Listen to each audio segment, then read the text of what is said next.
आप देख रहे हैं इंडिया न्यूज़ 13। चलिए देखते हैं उत्तर प्रदेश की फटाफट बड़ी खबरों को।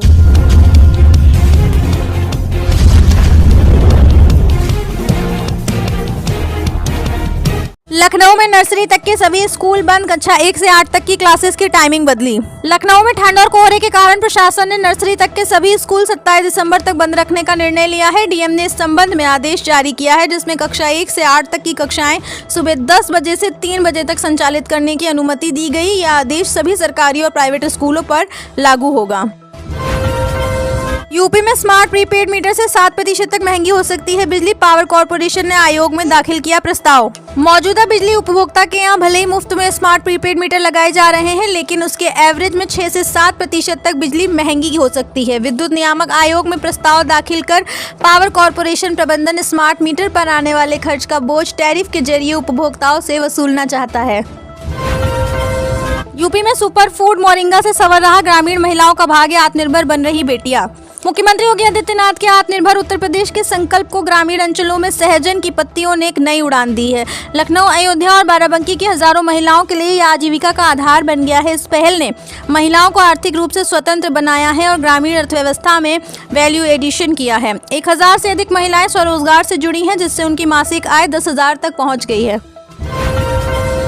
बोर्ड एग्जाम शुरू होने से पहले यूपी के स्कूलों के लिए आ गया नया फरमान। एक्स्ट्रा क्लास को लेकर भी अपडेट। उत्तर प्रदेश माध्यमिक शिक्षा परिषद ने 2026 की बोर्ड परीक्षाओं की तैयारी तेज कर दी। 18 फरवरी से शुरू होने वाली परीक्षाओं से पहले सभी विषयों का पाठ्यक्रम पूरा करने के निर्देश दिए गए हैं। विद्यालयों को अतिरिक्त कक्षाएं चलाने के लिए कहा गया है। DIOS को पाठ्यक्रम की प्रगति की समीक्षा करने की जिम्मेदारी दी गई है। शिक्षकों पर अतिरिक्त कार्यभार के बावजूद वे ऑनलाइन माध्यमों से पाठ्यक्रम पूरा करने का प्रयास कर रहे हैं।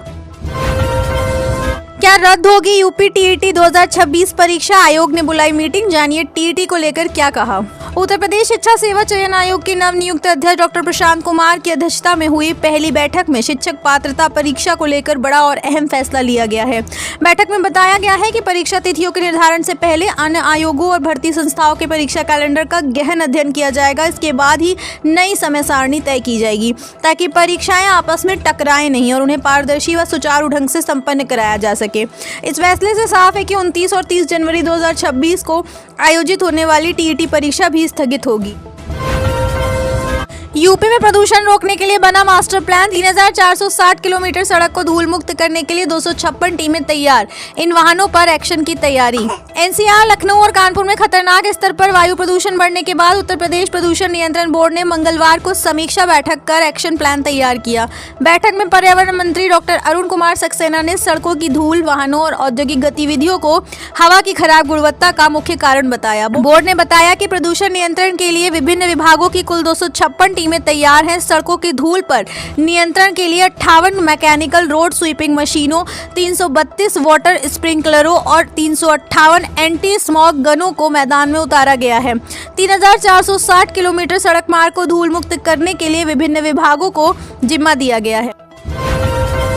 सपा ने भर्तियों में लगाया अनियमितता का आरोप। यूपी सरकार ने बताया बेबुनियाद। बिस में आरक्षण निजीकरण के मुद्दे पर एक दूसरे को घेरा। विधानसभा में विभिन्न चयन आयोगों की भर्तियों को लेकर सरकार और विपक्ष में तीखी नोकझोंक हुई। सपा ने भर्तियों में अनियमितता और सरकारी नौकरियां खत्म कर निजीकरण बढ़ाने का आरोप लगाया, जबकि संसदीय कार्य मंत्री सुरेश खन्ना ने कहा कि योगी सरकार आरक्षण का पूरी तरह पालन कर रही है।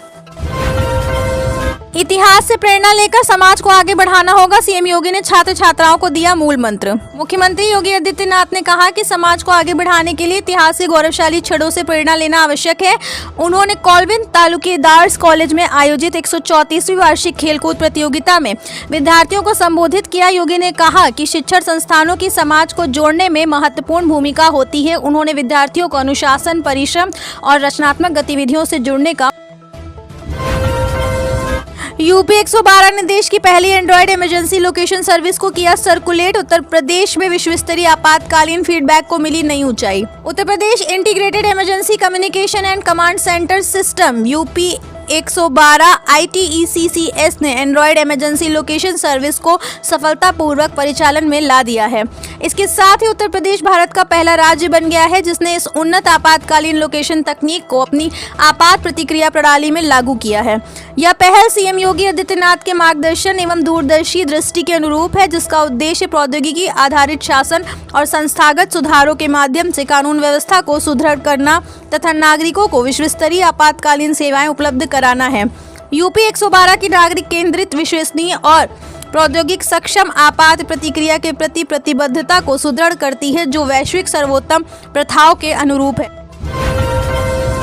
यूपी ट्रैफिक पुलिस और गूगल मैप्स एक साथ करेंगे काम। नया अपडेट आने पर घर से निकलते ही मिल जाएगी ये जरूरी सूचना। लखनऊ में ट्रैफिक की समस्या से निपटने के लिए गूगल मैप को अपडेट किया जा रहा है। ट्रैफिक पुलिस गूगल के साथ मिलकर शहर का मैप अपडेट कर रही है, जिससे वीआईपी मूवमेंट, आपदा या निर्माण के कारण होने वाले ट्रैफिक डायवर्जन की जानकारी लोगों को मिल सके और वे जाम से बच सके। इस अपडेट के बाद निर्माणाधीन फ्लाईओवरों और सकरी गलियों की जानकारी भी आसानी से उपलब्ध होगी। आप देख रहे हैं देश का number 1 Hindi news channel India news 18, मतलब भारत की आवाज।